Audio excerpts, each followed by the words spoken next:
are your thoughts. Yung takbo ng iyong kaisipan ang magdedetermine sa magiging takbo ng iyong buhay. Gusto mo bang baguhin ang takbo ng buhay mo? Kailangan mong unahing baguhin ang takbo ng iyong kaisipan. May good news po ako sa inyo mga kapatid. You have a mind.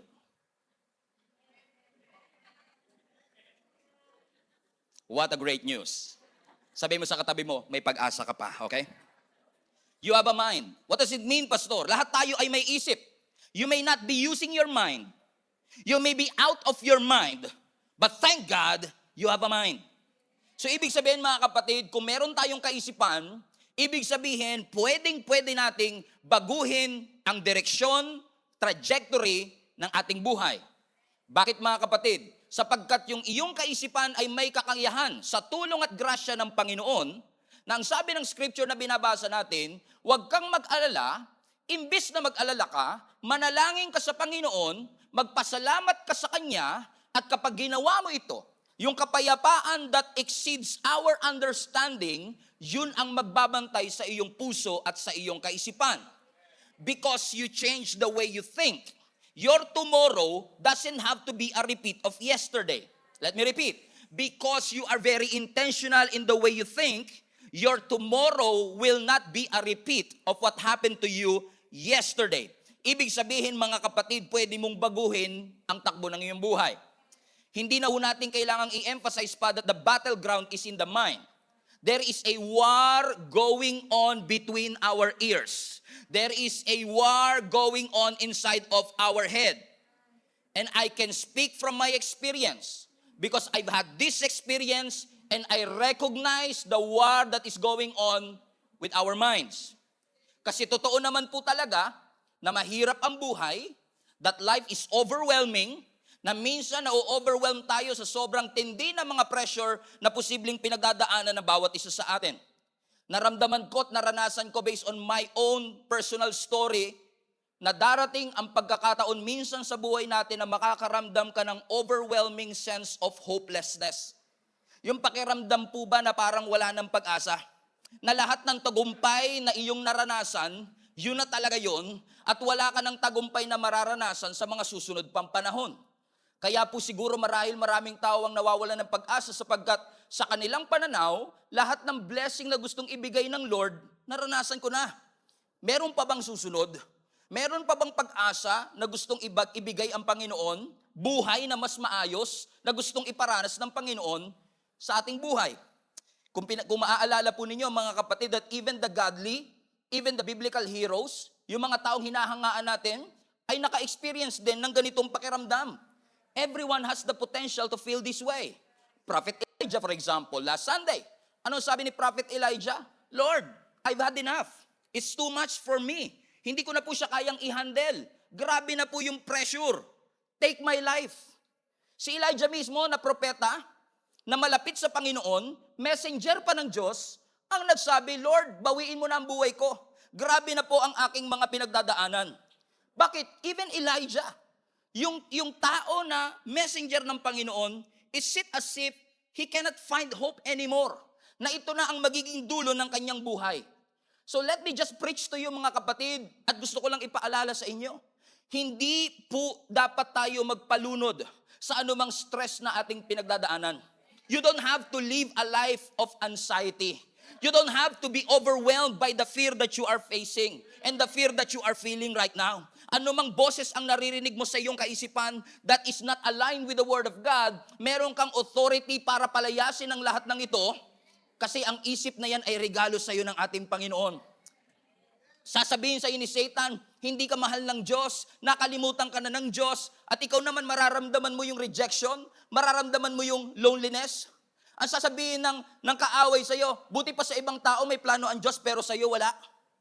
Ang sasabihin ni Satan sa iyo, wala ka ng kinabukasan. You are a mistake. You are a failure. But let me just say this to you mga kapatid, lahat yan ay pawang kasinungalingan. Sapagkat mahal tayo ng Diyos, nagmamalasakit ang Panginoon sa atin. In fact, the presence of that voice in your head na mga negative thoughts is a sign that you are under attack. Mentally. Ibig sabihin mga kapatid, yung presensya ng boses na ating naririnig is an indication that the devil is at work. But we thank the Lord. kung may presensya ng kaaway, nandun din ang assurance ng presensya ng ating Panginoon. That you can be free from every mental torment that you are facing right now. Na yes, sa iyong pananaw wala ng pag-asa, but with Jesus, there is no hopeless situation. There is no hopeless case in Jesus Christ. Can I get an amen, mga kapatid? Palapakan natin ang ating Panginoon. No wonder ang sabi ni Apostle Paul, don't worry. If you're worried, pray about everything. Thank God. Tell Him what you need, and the peace of God that surpasses all understanding will guard your heart. Now, kung alam po ninyo ang konteksto nito, mas maiintindihan nyo po kung gaano ka-powerful ang text na ating binabasa. Okay? In fact, yung book of Philippians, everybody say Philippians, malapit sa Philippines. Okay, yung book of Philippians, mga kapatid, amen. Ang tawag na maraming Bible scholar dito is actually an epistle na may upbeat na tone. Kasi ang kabuuan ng Philippians is all about joy. Pag binabasa mo yung Philippians, parang gagaan ang pakiramdam mo. Kung worried ka, magkakaroon ka ng assurance. Kapag hirap na hirap ka sa buhay, magkakaroon ka ng pag-asa. Kaya ang sarap basahin ng Philippians. Amen. Pero kung titignan mo ang kabuuan nito mula Philippians 1, kasi para maintindihan mo yung Philippians 4, kailangan maintindihan mo mula Philippians 1. Kasi bago 4:1 muna. Grabe, kinilabutan ako. Grabe yun. Okay? Bakit? Ano ba ang sabi ng Philippians chapter 1? Nakaka-surprise dito, mga kapatid, na yung Philippians na ang tema ay joy, yung Philippians na ang tema ay kaligayahan at rejoice, ay isinulat ni Apostle Paul sa kulungan. Think about this. Sinulat ni Apostle Paul yung don't worry habang siya ay nasa kulungan. To make matters worse, kung babalikan mo yung Philippians chapter 1, doon ipinakita ni Apostle Paul yung kanyang sitwasyon. That now he was imprisoned at yung church of Philippi is so worried about him. Nag-aalala yung church, ay yung pastor namin nakakulong. Ano na ang aming gagawin? Pag tumalon ka sa Philippians chapter 2, siguro dahil sa pressure na dala ng kanilang sitwasyon, yung mga church of Philippi nag-away-away na sila. And then pag-jump mo sa Philippians chapter 3, siguro dahil wala yung kanilang pastor, may naglabas ang mga false teacher na kinukontra yung teaching about the finished work of Jesus Christ. Pause, rewind, press play. Okay, sa Philippians chapter 1, amen, ipinakita sa atin ng scripture na si Apostle Paul ay nakakulong. At ang church of Philippi is worried about him. Sa Philippians chapter 2, nagkaroon ng pag-aaway-away ang mga early church. Sa Philippians chapter 3, may naglabas ang mga false teacher, mga false prophet, na kinukontra yung teaching about the finished work of Jesus Christ. And yet, sa Philippians chapter 4, verse 4, ang sabi ni Apostle Paul, rejoice in the Lord always. And again, I say, rejoice. Parang ang sarap pakinggan ng rejoice, pero pag naintindihan mo kung saan nanggagaling si Apostle Paul, na sinasabi ni Apostle Paul, alam ko na ako'y nakakulong. Alam kong nag-aalala kayo sa akin. Alam kong hindi kayo magkasundo ngayon dyan. At alam kong maraming mga false prophet at false pastor na naglabasan, pero magalak pa rin kayo. Rejoice in the Lord always. Ang sabi ng Philippians chapter 4 verse 6, do not worry about anything. Alam mo, habang binabasa ko to, parang hiyang-hiya ako sa sarili ko. Biruin mo si Apostle Paul, nakakulong na. Nagsasabi pa sa ating don't worry. Pero tayo minsan nasa labas na, nag-aalala pa. Na sinasabi ni Apostle Paul, nakakulong na nga ako, mag-aalala pa ako. So imbis na ubusin ko yung energy ko sa pag-aalala patungkol sa inyo, magpe-pray na lang ako at magpapasalamat ako sa ating Panginoon. Hallelujah. At kapag nagpasalamat ako sa Panginoon, nararamdaman ko yung kapayapaan that doesn't make sense. Bakit doesn't make sense? Nakakulong ka na, payapa ka pa. Nauubos na nga yung laman ng bangko mo, hindi ka pa rin bothered. Sabi mo sa katabi mo, hindi ikaw yan. Matagal nang ubos yung sayo. Amen? Bakit? Alam nyo, pag pinag-aaralan ko itong Philippians, tuwan-tuwa ako because alam ni Apostle Paul yung season that we are in. That we are now living in the age of anxiety. Amen? Yung anxiety na hindi masaya, anxiety. Hindi anxiety ha, kundi anxiety. Okay? We are living in the life of anxiety na sinasabi ni Apostle Paul, that worry and that anxiety doesn't belong in your mind. If you will keep on looking on your circumstance and situation, kung lagi kang nakatingin sa rehas, Kung lagi ka nakatingin sa pagtatalo-talo, you will never thank God. Pero ang sinasabi ni Apostle Paul, regardless of the things that you are seeing and feeling right now, thank the Lord. And experience God's peace in your life. Get rid of that fear. Get rid of that worry. Get rid of that stress. Get rid of that insecurity. Marami sa atin takot na takot. Baka malugi kami. Baka magkasakit kami. Baka manakawan kami. Sana all. Yung takot ka manakawan. Kasi kahit ako, nakawan ako, wala siya makukuha eh. Alam niyo, may mga nakaka-relate po ba dito? Pero may mga katabi kayo, no? Pag ganyan-ganyan lang yan, pangiti-ngiti lang yan, pero 7-digit laman ng bangko niyan. Takot na takot siyang manakawan ng PIN number tsaka ng OTP. Hallelujah. Pero marami sa atin ang worried, baka tayo'y manakawan, baka tayo ay mapaano. May mga kilala nga po ako, mas takot pa sila sa katapusan ng buwan kaysa katapusan ng mundo. Yung pag sinabi mo malapit na dumating si Jesus, okay lang, payapa ako kasi si Jesus ang aking Panginoon. Pero pag sinabi mo mag-a-30 na, naku, patay, wala pa akong pambaya dito. Pag nakakita ka na naka-orange, puputulan na ako nito. Di ba sabi ng Bible, i-rebuke mo. Pag dumating na yung maniningil ng renta ng bahay mo, hindi mo pwedeng i-rebuke yan. Rebuke. Hindi, babayaran mo talaga eh. So talagang mag-aalala ka. And in the reality of life, mga kapatid, isang headline lang ng balita, pwede makapag-instill ng fear sa puso mo. Isang phone call lang could change the trajectory of your life. You know that reality. And I know that reality. Pero we thank the Lord kasi may assurance tayo that if we will keep on trusting the Lord, makakaasa tayo, makakahanap tayo ng kapayapaan. Naalala ko yung isang misis, sobrang nag-aalala siya na baka manakawan sila sa bahay nila, hindi siya makatulog ng maayos. Sa loob ng halos 6 na taon, hindi talaga normal yung kanyang tulog. Lagi siyang nagigising pag may kumakaluskos lang ng konti.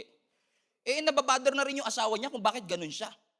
Until finally, nung magsi-6th anniversary na yung kanyang pagiging worried, dumating na yung magnanakaw. Sakto naman, itong kanyang asawang lalaki, bababa sana para mag-CR at kumuha ng tubig. Nagkagulatan sila ngayon ng magnanakaw. Huh! Sabi ng magnanakaw, huh! Sabi niya, wait lang, magnanakaw ka ba? Yes po. Wait lang, matagal ka na inaantay ng asawa ko. Wait lang ha, diyan ka lang, tatawagin ko lang siya. Nagkakilala sila ngayon. So the point is this, ang magnanakaw, in 30 minutes, kaya ka nakawan. Pero ang anxiety, pwedeng nakawin sa'yo 30 years. 30 years of your time. 30 years of your life. Sa takot natin, na baka mangyari yung mga kinakatakutan natin. Our exposure to pressure is increasing. Marami sa atin ang pressure to provide, lalo kung tatay ka. Marami sa atin ang pressure to fit in. Sa iyo mga kaibigan, you want to be part of something. Some of us are pressured to perform. That's why you are living in stress, anxiety, fear, or even depression. But I have a good news for you. Living in torment is not God's will for your life. Living in anxiety is not God's will for your life. You may feel anxious, but you don't have to live in anxiety because it is not God's will for your life. Do not allow the fear to live rent-free in your head. You have the authority to regain your thoughts, to reclaim what is yours. Pastor, hindi mo alam ang feeling na yung kinakatakutan mo ay nangyari. Maaari po.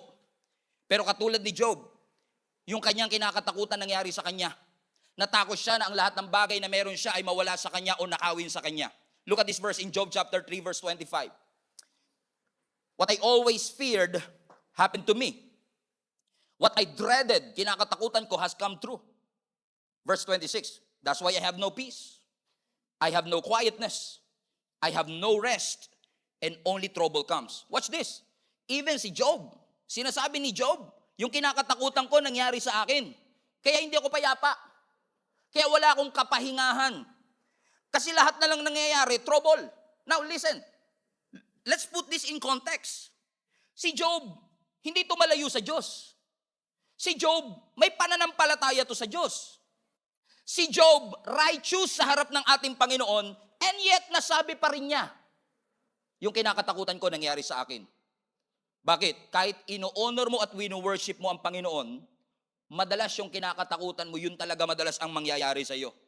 At kapag nangyari yung iyong kinakatakutan at nangyari yung aking kinakatakutan, posibleng dumating tayo sa point na wala tayong quietness, wala tayong peace. Maring hindi naman ganun kasibir ang nangyari sa iyo katulad ng nangyari kay Job. Pero nagsasawa ka na rin sa buhay na lagi na lang kayong pabalik-balik sa ospital. Maaring nagsasawa ka na rin sa buhay na lagi mo na lang inaantay yung kinsenas at katapusan. Maaring sawang-sawa ka na rin naman sa buhay na lagi nag-i-struggle ang iyong pamilya financially, emotionally, and relationally. Maaring ikaw rin naman ay nagsasawa na kasi ang mga businesses, yung mga branches ng iyong negosyo ay isa-isang nagsasara at ang iyong anak ay hindi sumusunod o nagpapasakop sa iyo. Dinagdagan pa na ang doktor tinaningan ang buhay mo and you are so fed up with these things that keeps on bothering and tormenting your mind. But the Bible says, pero ang sabi ng salita ng Panginoon, meron tayong weapon. Kayo lang yung sinabihan ko niya na hindi na-excite. Meron tayong weapon na hindi natural, kundi supernatural. Kasi minsan tayo, pag worried tayo, stress tayo, ano weapon natin? Dagat. Mango shake na may payong. You know what I mean? Amen? Spa. Relaxation. Massage. Natural way. Natural solution. Pero I'm here to tell you and remind you of the supernatural solution of the weapon that God already gave you. Nasa sayo na, ayaw mong gamitin. Ano sabi ng 2 Corinthians 10 verse 4? The weapons we fight with are not the weapons of the world. Ibig sabihin, yung ginagamit ni Satan sa iyo, hindi natural. Atake niya, spiritual. Wala siyang baril, wala siyang armalite. Hindi ka man mamamatay physically, pero unti-unti niya pinapatay yung passion mo at yung spiritual life. Kaya sabi niya, on the contrary, yung weapon na meron tayo have the divine power to demolish strongholds. Everybody shout, strongholds. Ano ibig sabihin ng stronghold? Yung stronghold, yun yung mga kasinungalingang pinaniwalaan mo na naging totoo na sa'yo kasi matagal mo nang pinaniwalaan. Let me repeat. Ang stronghold, yun yung mga kasinungalingan na pinaniwalaan mong totoo, na naging mental blockade at naging way of thinking ng iyong buhay. At ang sabi dito ni Apostle Paul, meron tayong divine power para i-demolish ang anumang way of thinking, anumang kasinungalingan na na-establish ni Satan sa ating isip, upang tayong lahat ay makaranas ng peace of mind. Bakit? Lahat tayo kailangan natin ng peace of mind. Alam ko, pag tinanong kayo sa beauty pageant, ano ang yung kahilingan? World peace. Pero bago ang world peace, I know all of you wants peace of mind. Why? Because if truth be told, there is hell in your mind. Pangiting-ngiti lang yung katabi mo, pero impyerno ang tumatakbo sa kanyang kaisipan. Hindi niya maipaliwanag kung ano-ano ba ito. Sinasabi mo sa sarili mo, Christian ka, ba't mo naiisip yan? Christian ka, ba't ka nag-aalala? Lagi ka naman nagsisimba, pero bakit ka natatakot? You cannot even understand it. Na marami sa ating mga Christians, saved tayo, pero dominated tayo ng unwanted thoughts. Niligtas tayo ng ating Panginoong Hesus, pero dominated ka ng mga intrusive thoughts. Pag sinabing intrusive thoughts, hindi mo winelcome, pero doon na tumira. Nangyayari po ba sa inyo yung mga kapatid? Hindi nyo winelcome, hindi na rin kumatok, pumasok na lang bigla, at dahil hindi mo na mapalabas, sige nga, diyan ka na lang, anong gusto mo merienda? Hotdog? Amen? Because those are intrusive thoughts. Pero ang sabi ng scripture, hindi mo man mapalayas, hirap ka man at tinutorment at pinapahirapan ng iyong kaisipan, you have a divine power to demolish every lie na ipinaniwala sa iyo ng kaaway. Pag sinabi mong divine, everybody say divine power. Hindi siya kili-kili power. Ang sabi divine power. Bakit? Pag sinabing divine power, it transcends human capacity. It transcends human capacity. Third time is a charm. Pag sinabi mong divine, it transcends human capacity. You cannot do it on your own. Hindi mo siya kayang palayasin on your own, but you have this divine power that transcends human capacity to destroy, abolish, put into submission, and control and seize every argument, every pretensions, every negative and intrusive thoughts in your mind to say that this mind is already the mind of Jesus Christ and you don't have the authority to stay here. Get out. Everybody say, get out. Sabi mo sa katabi mo, get out. Baka lumabas nga yan. Amen? Bakit? Ang sabi ng scripture, amen, you take captive. You remember last Sunday? Take captive. Yung umaalipin sa'yo, alipinin mo, i-control mo, i-seize mo. You have that power, kapatid. Na yung isip mong lagalag, maging matino. Yung isip mong pawander-wander at palipad-lipad, maging sensible. Isip na nakakapagbigay ng kaluguran sa ating Panginoon. Because if you will stay in that limited mindset, you will never win this battle. Let me repeat. We are on a war. Let me say this again. We are on a war. Meron po tayong gera sa ating kaisipan. So kapag may gera, may panalo, may talo. So ayaw ng Diyos na nandun ka sa losing side. Gusto ng Lord nandun ka sa winning side. At hindi ka mananalo kung mananatili ka dyan sa limited mentality. Hindi ka mananalo kung mananatili ka sa poverty mentality. Kung mananatili ka sa victim mentality. I know you were once victim. Pero you don't have to stay in that victim mentality. You can be a victor and not a victim. By the grace of God. Why? You already have the weapon of the Lord.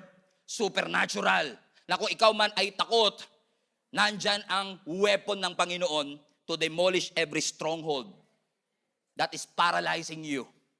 Because if truth be told, mga kapatid, some of us are still paralyzed by our fear. Some of us are immobilized by our worry, incapacitated by our pain. Hindi tayo makakilos, hindi tayo makalakad, sapagkat yung kaaway ay paulit-ulit na ipinapaunawa sa atin, ipinapaintindi sa atin, lagi niyang inuulit-ulit sa atin na walang planong maganda ang Diyos sa iyong buhay. Pero meron. Alam mo kung sino yung walang plano? Yung katabi mo. Kumuha pa yan ng 2023 planner, yung 2022 planner niya, wala namang nasulat. May planner, walang plano. Hallelujah. Yung mga taga-ibang church po, hindi po kayo to. Amen? Kasi yung hindi ka nagplano-plano rin yun. Praise the Lord. Hallelujah. Praise God. Make sense? Amen? May plano ang Panginoon. In fact, God wants to level up your faith. As much as we want to level up our faith, gusto ni Lord, mag-level up ka rin, mag-mature ka, mag-grow ka. It's God's will for you. Na hindi ka lang basta iligtas, kundi i-lead ka ng Panginoon into the path of righteousness. Ano sabi ng Psalms 23? The Lord is my shepherd. Pag sinabing shepherd, hindi lang siya basta savior. Shepherd siya. Ang shepherd, ang trabaho niyan mag-lead.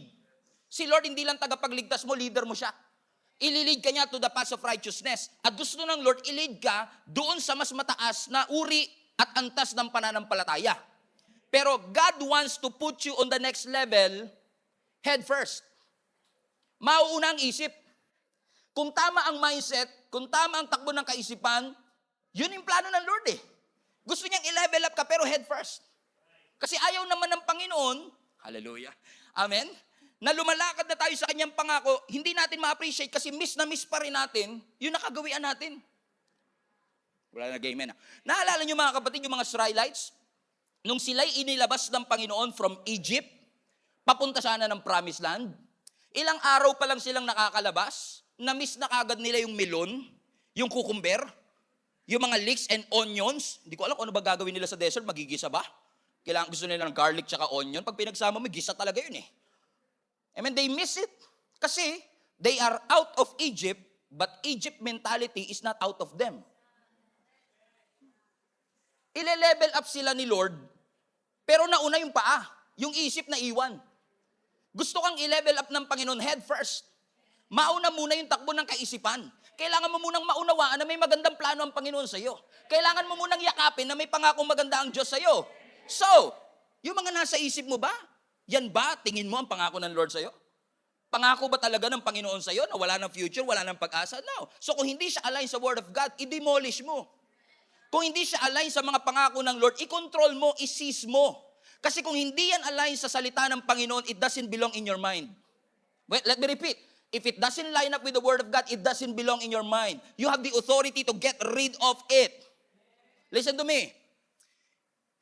It's okay not to be okay. Parang Korean yun ah. Okay, it's okay not to be okay. But it's not okay to stay that way. Maging fragile ka, takot ka, aminin mo. Stress ka, aminin mo. Depressed ka, magpagamot ka sa Panginoon. Pero hindi yan ang kalooban ng Lord. Hindi yan ang destination mo. Transportation mo lang yan. Papunta sa next level ng iyong buhay kasi God wants to bring you to the next season. It's okay not to be okay. Pero stop lying to yourself. Stop lying to yourself that you are okay. Okay ka ba, kapatid? Well, I'm blessed and highly favored, you know. With an accent, with an attitude, with an eyebrow. I'm blessed and highly favored. Masaya ka ba sa trabaho mo? Ang saya-saya ko. Mahal na mahal mo ba ang boss mo? Nako. Mahal na mahal ko yung boss ko. You are lying to yourself. Liars go to church. Liars go to church. Praise the Lord. Liars go to church. Everybody say you have to fight. Gusto niyo ba maranasan ang kapayapaan ng Panginoon? Lumabang ka. Gusto mo manalo? Lumabang ka. Huwag kang pumayag na dinodominate at kinukubkob ng kaaway yung isip mo. Gusto mo bang manalo? Gusto niyo po bang manalo? Parang, magkano ba, pastor? Hindi, manalo sa sa laban, okay? Context, okay? Gusto mo ba manalo? Magtiwala ka sa Panginoon. Hindi mo man makita sa ngayon, pagkatiwalaan mo lang ang Panginoon, aahon din kayo sa hirap. Amen? Magtiwala ka lang, sunod ka lang kay Lord. Yung provision, susunod dyan. Yung anak mo, makakapagtapos yan. Huwag ka matakot sa future ng mga anak mo basta sumusunod ka sa Panginoon. Huwag ka matakot sa future ng family mo, sumunod ka muna. At magugulat ka kapag sumunod ka sa Panginoon na all in, magugulat ka sa kayang gawin ng Panginoon sa iyo. Subukan lang mo lang magpakalalim sa Panginoon, magugulat ka sa pwedeng gawin ng Panginoon sa iyo. Do you want to win? Trust the Lord. Everybody say, trust the Lord. With all your heart. Amen? Especially if things in your life is something that you cannot control. Aminado po ba tayo na marami tayong mga bagay na kinakatakutan, na kaya katakot kasi hindi mo makontrol? Amen? Kaya katakot, di mo makontrol. You want to be in control at dahil hindi mo siya makontrol, takot ka. Come on. Ako lang yata. Amen? Praise the Lord. Sige, si pastor na lang. Okay, ako na to. Okay? Takot tayo, correct? At sinasabi na lang natin, kailan kaya matatapos itong hirap namin? Kailan kaya matatapos itong mga dusa namin? Kailan kaya matatapos itong mga sakripisyo namin? Tingnan nyo ha, hindi na nga natin makontrol, inaantay pa natin kung kailan matatapos. Ulitin ko, hindi na nga natin makontrol, inaantay mo pa kung kailan matatapos. Hindi mo talaga malalaman kung kailan matatapos. Bakit? Hindi mo nga control eh. Naalala niyo yung pandemic? Lagi natin sinasabi, kailan kaya matatapos tong pandemic na to? Excited na akong lumabas. Excited na akong magpakalalim kay Lord. Excited na akong magpunta sa church. Hindi mo nga makokontrol kung kailan ihinto yung pandemic eh. Pero ano makokontrol mo? Na huwag kang madominate ng takot. Na huwag kang madominate ng worry. Na huwag kang madominate ng fear. So aantayin mo pa ba talagang matapos lahat? Yung hindi mo naman makontrol? O magpo-focus ka dun sa kaya mong kontrolin? Amen. And I don't mean to say this lightly. Natatakot ka kasi binigyan ka ng diagnosis na may cancer ka. And you cannot control your cancer cells. Sinasabi mo siguro sa sarili mo, kailan kaya matatapos to? Kapatid, with all due respect, hindi natin hawak yan. Hindi natin makokontrol kung saan yan pupunta. Sinasabi na lang ng doktor sa atin, kumalat na. Hindi mo makokontrol yung cancer cells, pero ang makokontrol mo yung puso mo. Na huwag kang matakot, na huwag kang mangamba, at magpakatatag ka. Sabi nyo nga sa katabi mo, magpakatatag ka. Huwag kang matakot. Ano ang sabi ng Joshua chapter 1 verse 9? This is my command. Be strong and courageous. Do not be afraid or discouraged, for the Lord your God is with you wherever you go. That's amazing. That's the message altogether. Yan pala, kahit basahin ko na lang, kahit wag na natin i-preach. Mababago na kagad ang buhay natin. Amen? Sabi mo sa katabi mo, don't be afraid. I-convict mo ang sarili mo, wag ka matakot. Sabi mo sa katabi mo, wag ka matakot. Amen. Maliwanag po ba ang utos ng Panginoon sa ating wag tayong matakot? Amen? Sinabi ba yan kay Mary? Yes. Naalala niyo si Mary nung tinawag siya ng Panginoon para siya ang magdadalang tao kay Jesus? Ang sabi ng angel Gabriel kay Mary, don't be afraid for you are blessed and highly favored. Naalala niyo yung bleeding woman na dinudugo for 12 years? Na nagte-tremble siya nung hinanap siya ng Panginoon. Ang sabi ng Lord, daughter, don't be afraid, your faith has made you well. Naalala niyo si Jairus, mga kapatid, na natakot siya sa balita na yung kanyang 12 years old na anak ay namatay. Ang sabi ng Panginoon sa kanya, don't be afraid. It is not a recommendation. It is a command of the Lord not to be afraid. Easier said than done, Pastor. Ang dali lang naman kasi sabihin niya na don't be afraid. Kaya nga, balik natin sa Joshua 1. Kung mapapansin niyo mga kapatid, ang sabi ng Joshua 1 verse 9, don't be afraid or discouraged. Kasi kapag discouraged, tinanggal yung courage mo. Nadi-discourage tayo kapag yung tapang mo, kinuha na, ninakaw na sa'yo. So ang inuutos ng ating Panginoon sa atin, huwag kang matakot. Ano ba source ng fear natin? Takot ka sa ahas? Takot ka sa elevator? Takot ka sa heights? Takot ka sa asawa mo? Or sa mas malalim na takot, fear of rejection, fear of losing your money, fear of losing your job, fear of losing your relationship, fear of rejection, or the mother of all fear, fear of death. Amen? Takot ka ba sa ahas? Pero napansin niyo ba, hindi lahat ng tao takot sa ahas? May mga taong hindi takot sa ahas. So takot ako sa heights, pero yung iba hindi takot sa heights. So walang problema sa heights. Walang problema sa ahas. Sila lang yung naging object ng aking fear kasi doon ko nilagay yung fear ko. O doon talaga naka-automated yung fear ko. Kaya ang sinasabi ng Panginoon, don't be afraid. Pwede mong bawiin yung takot na yun. Kung takot ka sa rejection, losing, kung takot ka to fail, you always have the authority to get back what is already yours. So yung tapang na kinuha ng kaaway sa'yo, pwede mong bawiin. Ang ganda ng utos ng Lord. Don't be afraid. Don't be discouraged. Pero napansin niyo ba mga kapatid, magaling tayong sumunod sa utos ng Lord, lalo na, pansinin niyo, karamihan ng mga utos na sinusunod natin kay Lord, ay yung mga utos na sinasabi niyang do not. Do not lie. Do not commit adultery. Do not covet. Do not fear. Do not be discouraged. Pero tignan niyo uli yung verse. Yan lang ba talaga yung utos? Yung don't be afraid at don't be discouraged? Masyado kasi tayo minsan nakafocus sa do not. Nakalimutan yun natin yung utos na do it. Ano yung do it na command? Be strong. Ano yung do it na command? Take courage. Take it! Kuhanin mo. Sa'yo yan eh. Don't be afraid. Don't be discouraged. Utos yun. Pero utos din, maging malakas ka. Maging matatag ka at huwag ka madi-discourage. Amen. Do you want to win? Trust the Lord. Do you want to have the peace of mind? Magtiwala tayo sa ating Panginoon. Hallelujah. Trust the Lord with all your heart. Lean not on your own understanding. In all your ways, in all your decision, acknowledge God and He will direct your path. Trust the Lord. Everybody say, trust the Lord. Put that in the chat. Trust the Lord, trust the Lord, trust the Lord, trust the Lord, trust the Lord.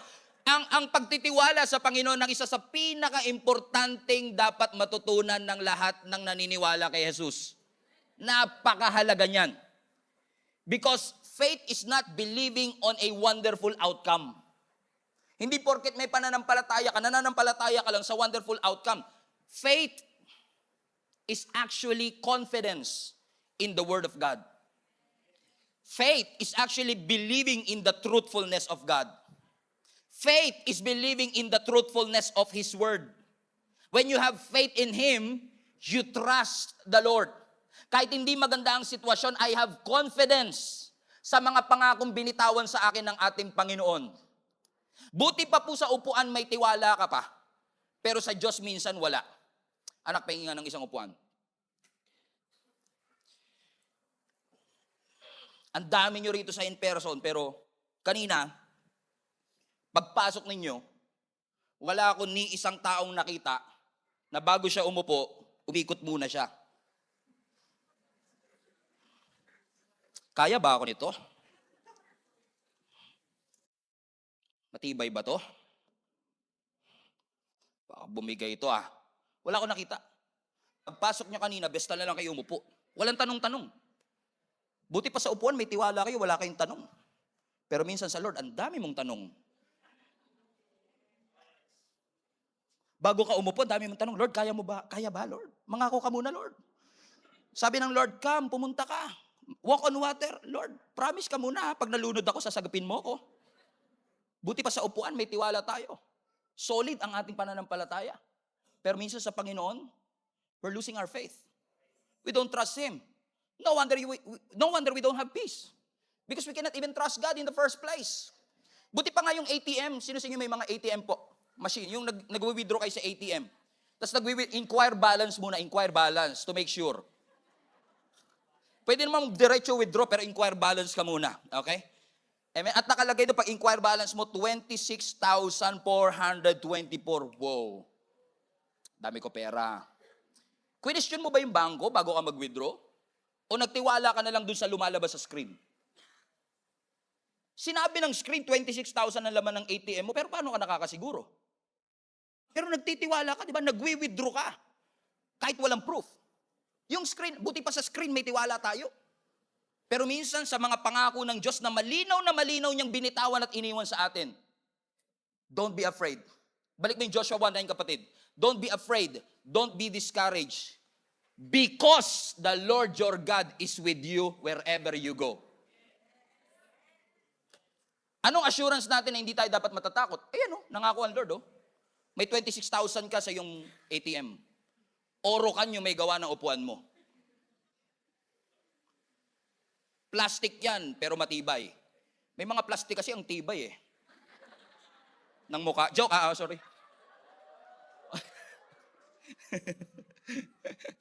Everybody say, trust the Lord. Ba't ka magtitiwala? Because the Lord is with you wherever you go. Trusting the Lord is very important. Isaiah 26 verse 3, you will keep in perfect peace all who trust in you.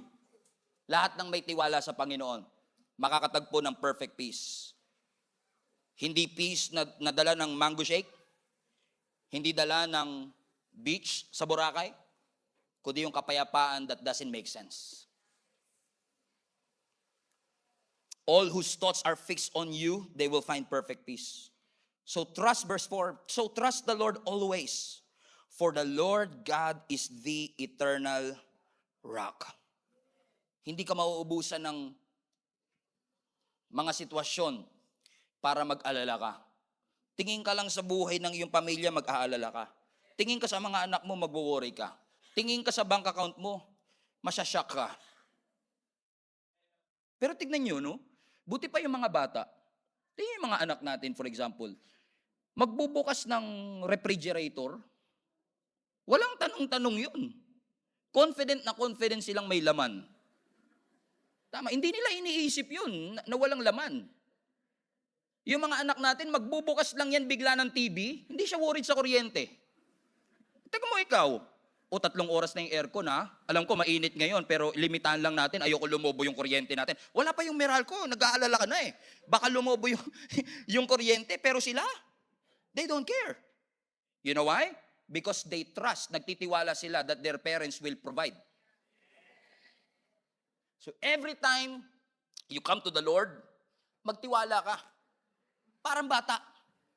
That your heavenly Father will provide all your needs according to His riches in glory. Even when everything is wrong, even when nothing looks right, just believe in the Lord. Natanggal ka man sa trabaho, pero at least hindi natanggal yung katinuan mo. Praise the Lord pa rin. Marami man tayong babayaran, lalo ngayong magkakatapusan, si Judith at si Jonah nagsama pa. May mga Judith kasi, pero meron naman mga Jonah. Jonah, 2 months na. Puputulan ka na, Jonah. Pero magtiwala ka pa rin sa Panginoon. Maaari yung iba sa inyo nagwo-worried, hanggang kailan ba itatagal ditong trabaho ko? Hanggang kailan ba yung sunod-sunod na tagumpay ng negosyo ko? Pero magtiwala ka lang sa Panginoon. Trust the Lord. Nagwo-worried ka with all this technology rising up. Is my business going to make it? Trust the Lord. Nagpa-pile up man ang mga babayaran mo sa nalalapit niyong kasal? Trust the Lord. Ang immune system mo pahina ng pahina? Trust the Lord. And you think you're too old and you're afraid to die? Keep on trusting the Lord. Focus on your God. Believe in the power and sovereignty of what God can do in your life. And stop focusing on the objects of your fear. Believe that God has a great plan for your life. Sabi nga ni Jesus sa Luke 12:22, therefore I tell you, do not worry about your life, what you will eat, or about your body, what you will wear. Sapagkat mas mahalaga ang buhay kaysa sa pagkain. Mas mahalaga ang ating katawan kaysa sa ating susuotin. Ang sinasabi lang ng ating Panginoon, kung ilalagay mo ang pananampalataya mo sa damit at ilalagay mo ang pananampalataya mo sa iyong mga pagkain, you will lose sight of the eternal things in your life. Those earthly things will not last. I'm offering you an eternal solution. What I'm offering you is not a natural remedy but supernatural remedy. Stop focusing on what is earthly and start focusing on what God really wanted for you to have. Do not worry about anything. Instead, pray about everything. Yung same verse nito sa Matthew chapter 6 is in the context of money and treasure. Go ahead, read your Bible on Matthew chapter 6. Patungkol sa pera, patungkol sa resources, because many of us are worried with our financial situation, correct? Ibang makapagpaalala ang pera. Yung iba nga tumitino yung isip pag maraming pera, okay na pala ako. Pero ano sinasabi ng ating Panginoon? Focus on the eternal, not on earthly treasures, because I don't want you to lose sight of what God already prepared and bled for you. Especially nowadays, that peace is a rare commodity. Bihirang-bihira ka makakita ng tao na may kapayapaan sa kanilang puso. But by the grace of God, I pray in Jesus' name that all of you will experience it. Peace that doesn't make sense. Peace na iniwan ng ating Panginoon. Sabi nga ni Jesus sa John 14:27, I'm leaving you with a gift. What's that gift? What's that gift? Peace of mind and heart. And the peace I give is a gift that the world cannot give. So don't be troubled. Don't be afraid. This war is spiritual, and we thank God kasama natin ang Panginoon dito sa bangka. Amen? If Jesus is with you, the presence of Jesus, I believe with all my heart, yung presensya ng Panginoon will remove every fear, every doubt, every stress, every worry, every anxiety, every depression, every mental illness and struggles that we've been struggling all our life. Humanda ka, kapatid, because si Satan hindi patas lumaban. He will keep on deceiving you and lying to you. But I pray that the peace of God that surpasses and transcends all understanding, that will guard your heart. Because after ng service na ito, tumingin ka lang sa paligid mo, chaos, instability, walang assurance. But when you always read the scripture, there is always an assurance.